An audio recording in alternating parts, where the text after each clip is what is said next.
Hello, this is my presentation for the Family Educational Rights and Privacy Act, also known as FERPA. FERPA is a piece of legislation that prevents schools from sharing student information without parental consent.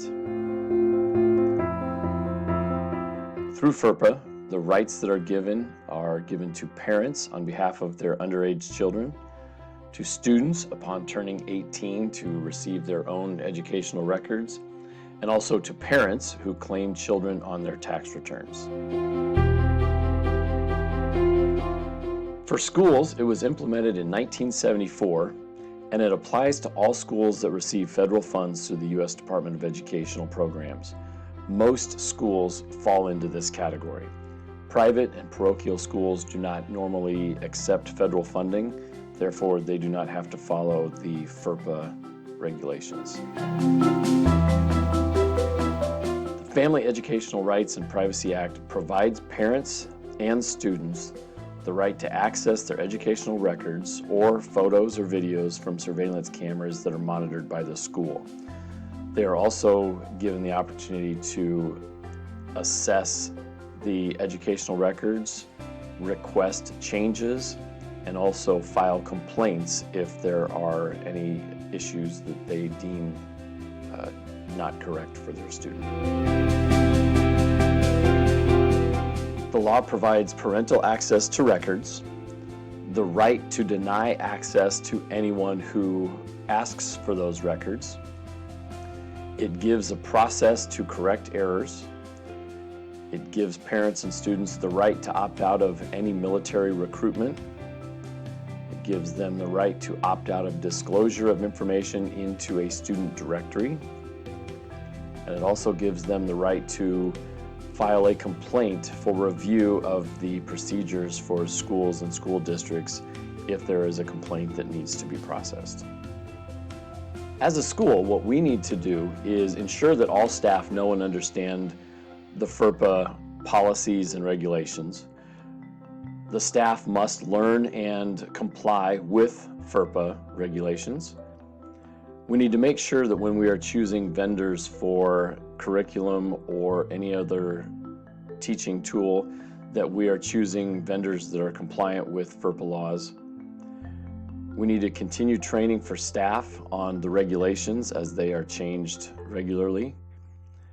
We need to implement compliance policies and procedures to make sure that everyone is protected equally. We should encrypt files and emails so that they are not able to be stolen or hacked. And then finally, we need to implement intervention tools if there is some problem or policy is questioned by parents or any other community member. In order to comply, we need to make sure that we are shredding all records after we are done with them. Do not just throw them away. We need to make sure that website vendors are carefully processed and checked before using them in classes so that the FERPA regulations are being followed. We need to know when to release and when to withhold records for the students. And then we always need to be cautious of what is being talked about and with whom, making sure that we are keeping our student privacy just that, private, and not talking about it in anywhere where people listening can hear and are not supposed to know that information. There are some exceptions. Because of the different regulations, the Department of Homeland Security and Immigration may access the records, and they use those records to monitor international students. If there's any sort of judicial order or subpoena in connection with a student, their records can be released. In an emergency or health issue situation, the records can be released without parental consent. And then if the student has engaged in any sort of violent crime or sexual offense, the records can be released in that situation as well. As far as surveillance cameras, They can be placed throughout schools, except in locations of expected privacy like locker rooms and restrooms. Surveillance cameras have become more prevalent since the Columbine shootings. More and more schools are using cameras as surveillance to monitor the safety and security of students and staff. Schools should adopt specific privacy policies for camera use for teachers, staff, and students so that so everyone knows exactly what is expected and how those videos and photographs will be used. And then finally, they should notify the entire school community that cameras are in use, and they should do that via signage, handouts, newsletters, have it printed in handbooks, and then also printed on the district website. If there is a violation, parents may file complaints against a school. The Department of Education will work with districts to bring them into compliance after doing their investigation into the complaint. And if schools are not cooperative or cannot follow through with the requirements, they may be cut off from federal funding. So what parents and adults can do? They must and should read the documents from school, including all the fine print.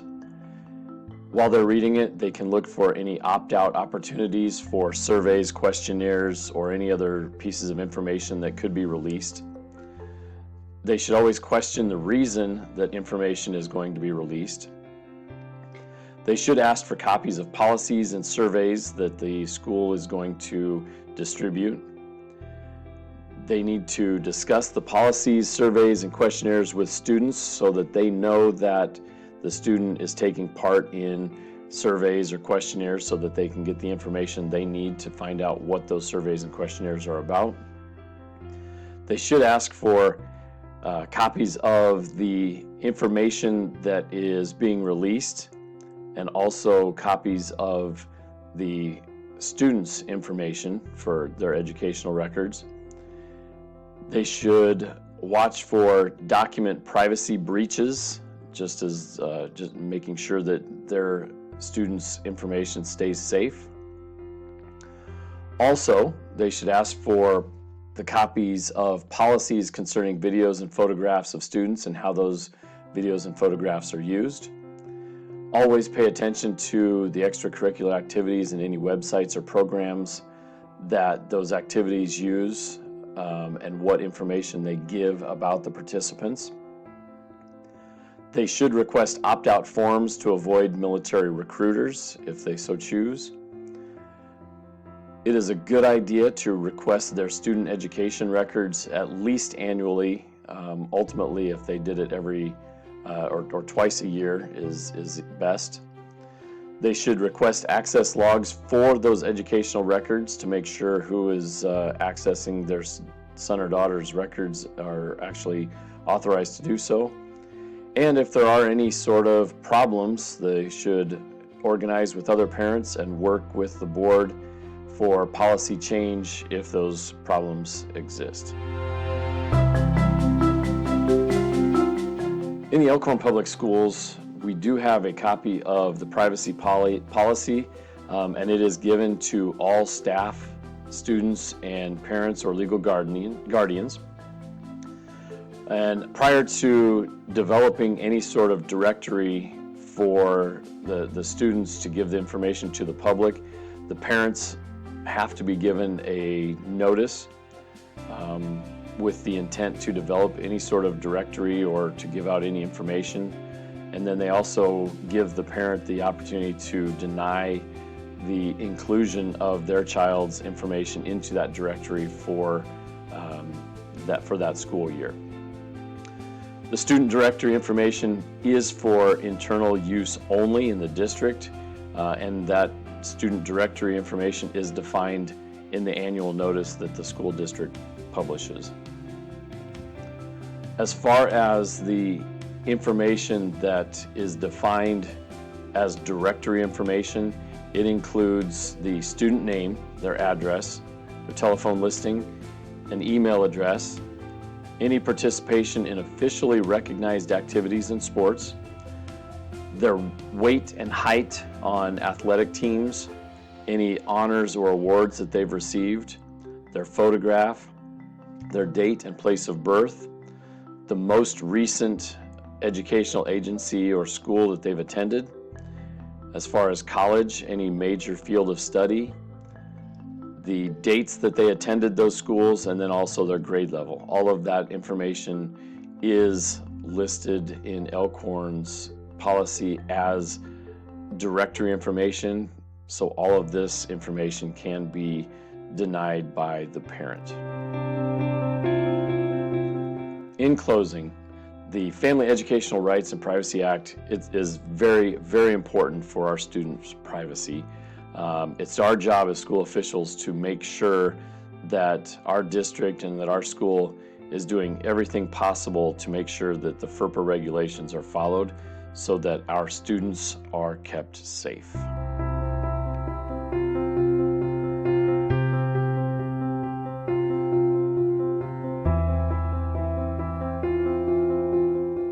And thank you for watching.